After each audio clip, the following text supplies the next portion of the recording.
What to expect in the coming days as political parties huddle tonight to decide on PM candidate? That's coming up.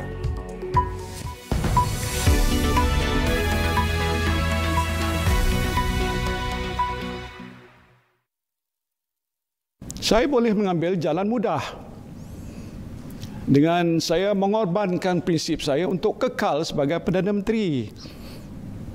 Tetapi saya sekalian itu bukan pilihan saya. Saya tidak akan sekali-kali bersekongkol dengan kumpulan kleptokrat. Saya sekali-kali tidak akan mengganggu kebebasan badan kehakiman, apalagi membelakangi perlembagaan persekutuan semata-mata untuk terus kekal berkuasa. That was Tan Sri Muhyiddin Yassin addressing the nation this afternoon following his resignation as Prime Minister. Muhyiddin, who has been in office for 17 months, conceded that he lost majority support of Dewan Rakyat MPs after 15 UMNO lawmakers withdrew their support for him and the Perikatan Nasional Government. Muhyiddin had proposed for a cross-party cooperation, but that too was rejected by opposition parties. The Yang di-Pertuan Agong received the resignation letter of Muhyiddin and the 29 members of his Perikatan Nasional Cabinet at 12:30 p.m. Istana Negara, in a statement after, said Muhyiddin will serve as the caretaker Prime Minister until a successor is appointed. The Yang di-Pertuan Agong has also expressed that he was not in favour of conducting fresh elections now, as 79% of the constituencies are still categorized as COVID-19 red zones, and that the situation of the country's health facilities is worrying. Muhyiddin, in his parting speech, took the opportunity to apologize to Malaysians for his shortcomings and said that he hopes a new government will be formed soon to continue his administration's efforts to tackle COVID-19. A flurry of political discussions tonight as parties hold special meetings to decide on their respective PM candidate, who will become the 9th Prime Minister of Malaysia. Joining me now is Raja Ahmad Iskandar Faris of Research for Social Advancement, or REFSA. It is good to have you here, Iskandar. Thank you so much for joining us. Hello, Cynthia. Good to be here. We have been through this last year, Iskandar. This time, however, the Yang di-Pertuan Agong has made it very clear that general elections will not be called to solve this political impasse. What is the resolution for this, Iskandar, if you can share with us? Will anyone get that 111 MP support? Well, it does seem like deja vu. The announcement today implies that the decision is now back in the hands of the political elites to decide who will be the next PM. And it presents an opportunity to any aspiring PM candidates to present their numbers, to show that they have support. At this moment, however, from the looks of it, no one seems to have the required majority of 111. PH has an edge so far, being the largest bloc in Parliament, but we are still in early days. It's still a developing story, and we will have to see more what happens in the days to come. But ultimately, whatever claims they may be, the majority must be tested in the on the Parliament floor when the time comes later next month. Okay, speaking about some of the political scenarios that we might see, we have heard from both sides of the political aisle for a unity government, since no eligible candidate appears to have the majority support of MPs. Is unity government on the cards? And in your opinion, Iskandar, who has the mettle to lead a unity government? That's a possibility. It's a common occurrence in mature democracies to have unity government or minority government. In what form it may happen in this country is still unclear. We have examples of unity government in the UK, Italy, and minority government in Australia. So the offer announced by Muhyiddin also altered somewhat the negotiations among the opposition and anti-Muhyiddin bloc. We now have a baseline, at least, a baseline framework for a unity government.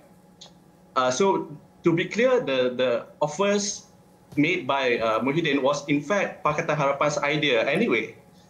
And those policies were mooted by Pakatan Harapan to save Malaysia from the crisis of COVID, health and economy.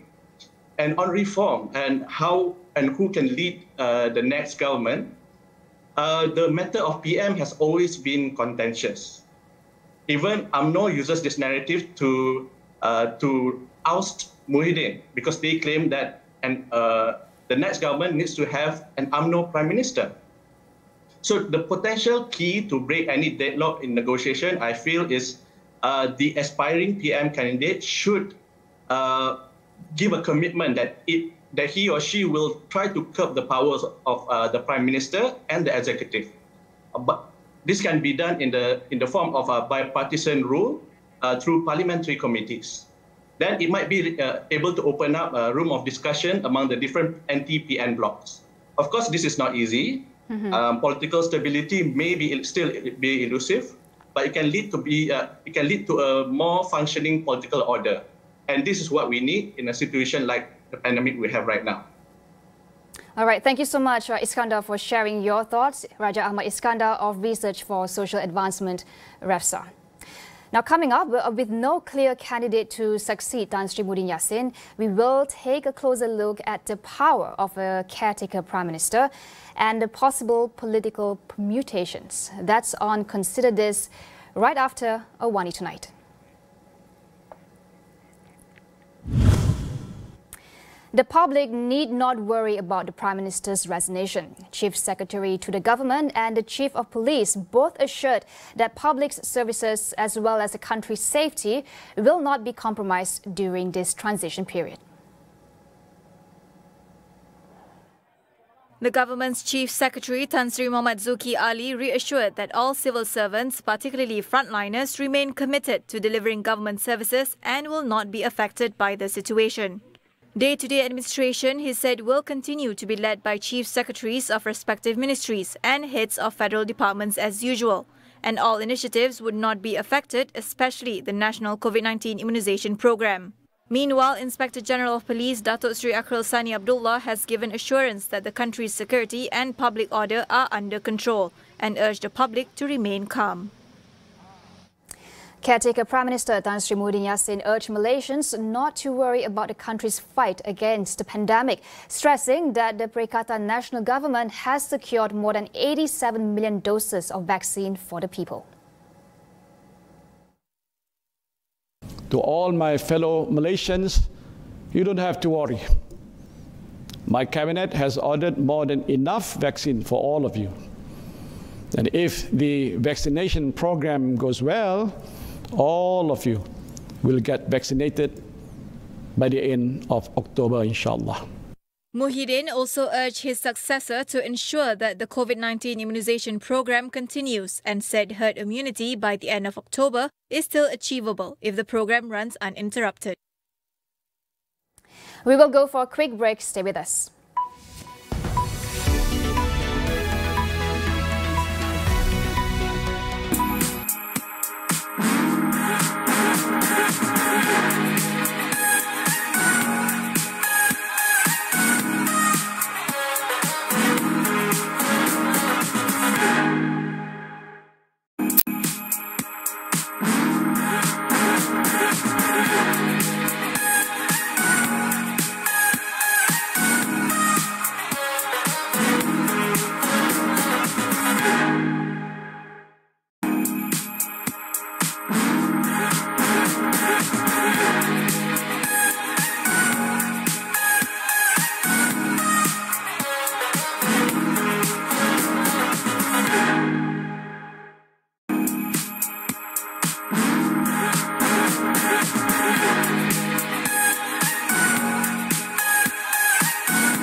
Welcome back. As the country once again faces an uncertain transition of government, Bersih 2.0 urges contenders looking to fill the Prime Minister vacancy to pursue political stability.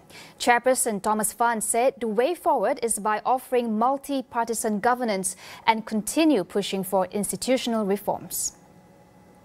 The situation in Malaysian politics has changed so much that where you have once a very dominant party that really did not need to reform because all the laws are in favor of that one party. But now you have a situation where any party, any coalition can overnight become the opposition. I think it is in the interest of everyone to have a level playing field so that the laws are fairer to everyone. He said an empowered parliament and an independent attorney general chambers would pave way for an end to kleptocracy. The one that I believe are important to end kleptocracy is number one, to empower our parliament, parliamentary reform, whereby the parliament will be empowered to be a check and balance to whoever comes into power.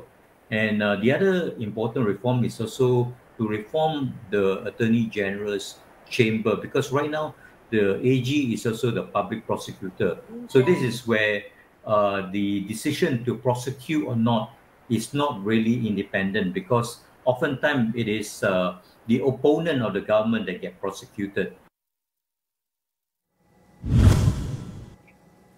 Fitch Solutions has warned Malaysia may face a stagnant economy for the rest of 2021 after revising its GDP growth forecast to 0 from 4.9% earlier.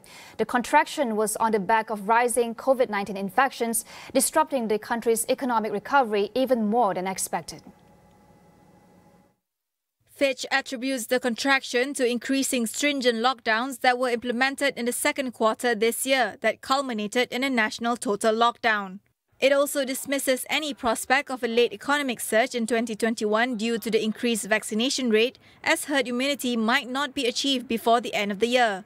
Fitch foresees a possible slowdown in vaccination rate after the surge in June due to a variety of factors, including vaccine hesitancy, similar to what happened in other countries such as the United States and Singapore. We are also keeping an eye on the developments in Afghanistan. At least 5 people have died at the Kabul International Airport as thousands of civilians rushed to flee the country, blocking the tarmac.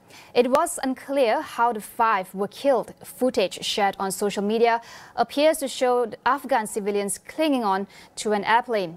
A U.S. official said troops had fired in the air to deter people trying to force their way onto a military flight that was set to take diplomats and embassy staff out of the city. The Taliban declared the war in Afghanistan is over after the group occupied the presidential palace in Kabul yesterday.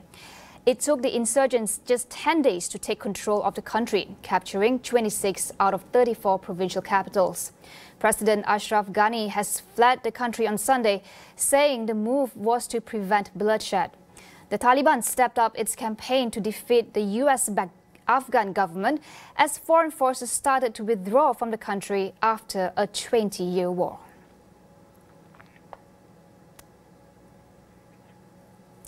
That is all we have for you on AWANI tonight. Get the latest news updates on COVID-19 and COVID-19 vaccines from astroawani.com and Astro Awani app. I'm Cynthia Ng. We'll see you again.